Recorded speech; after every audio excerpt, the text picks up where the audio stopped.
اعوذ باللہ من الشیطان الرجیم، بسم اللہ الرحمن الرحیم۔ ایک صاحب زمام بن سولبہ نبی صلی اللہ علیہ وآلہ وسلم کی خدمت میں آئے اور اسلام کے متعلق پوچھنے لگے۔ آپ صلی اللہ علیہ وآلہ وسلم نے فرمایا، دن اور رات میں 5 نمازیں ادا کرنا۔ اس نے پوچھا، کیا اس کے علاوہ بھی مجھ پر کچھ نماز اور ضروری ہے؟ آپ صلی اللہ علیہ وسلم نے فرمایا، نہیں، یہ دوسری بات ہے کہ تم نفل پڑھو۔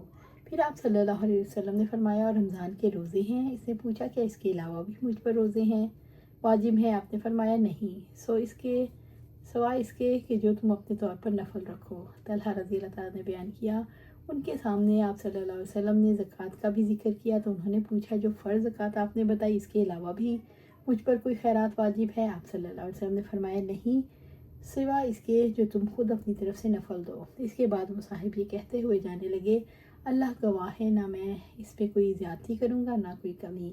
آپ صلی اللہ علیہ وسلم نے فرمایا، اس نے سچ کہا تو کامیاب ہوا، یعنی جنت میں جائے گا۔ باب کا مطلب اس سے نکلا، اس نے قسم میں لفظ واللہ استعمال کیا۔ قسم کھانے میں یہی کافی ہے، واللہ، باللہ، تاللہ، یہ سب قسمیہ الفاظ ہیں۔ آپ صلی اللہ علیہ وسلم نے فرمایا، اگر کسی کو قسم کھانی ہے تو اللہ تعالیٰ ہی کی قسم کھائے، ورنہ خاموش رہے۔ اس میں اشارہ ہے، عدالت میں قسم وہی معتبر ہوگی جو اللہ کے نام پر کھائی جائے۔ غیر اللہ کی قسم ناقابل اعتبار بلکہ گناہ ہوگی۔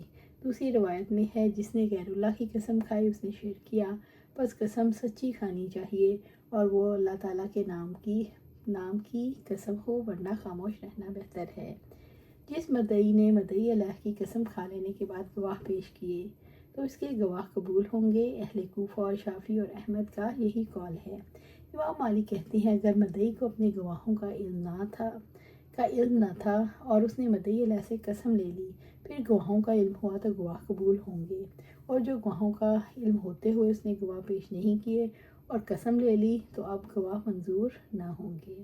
نبی صلی اللہ علیہ وسلم نے فرمایا، یہ ممکن ہے مدعی اور مدعی علیہ میں کوئی ایک دوسرے سے بہتر طریقے پر اپنا مقدمہ پیش کر سکتا ہو۔ عادل گواہ جھوٹی قسم کے مقابلے میں قبول کیے جانے کا زیادہ مستحق ہے۔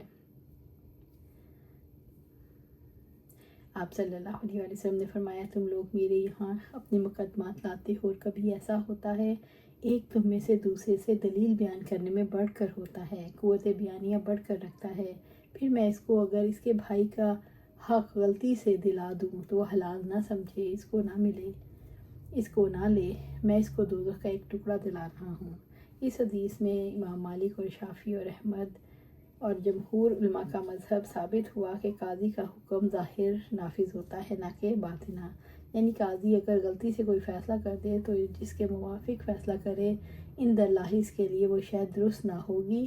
اور حنفیہ کا رد ہوا، جن کے نزدیک قاضی کی قضا ظاہراً اور باطناً دونوں طرح نافذ ہو جاتی ہے۔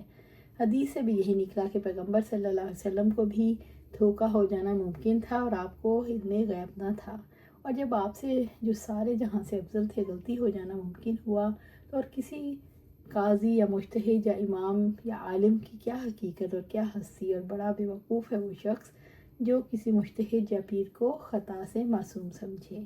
اللہ سبحانہ تعالیٰ سے دعا ہے ہمیں قرآن و سنت پر عمل کرنے کی توفیق دے، اس پر جمع دے اور جنت الفردوس کے اعلیٰ مقام پر اپنے پاس گھر عطا فرمائے، آمین یا رب العالمین۔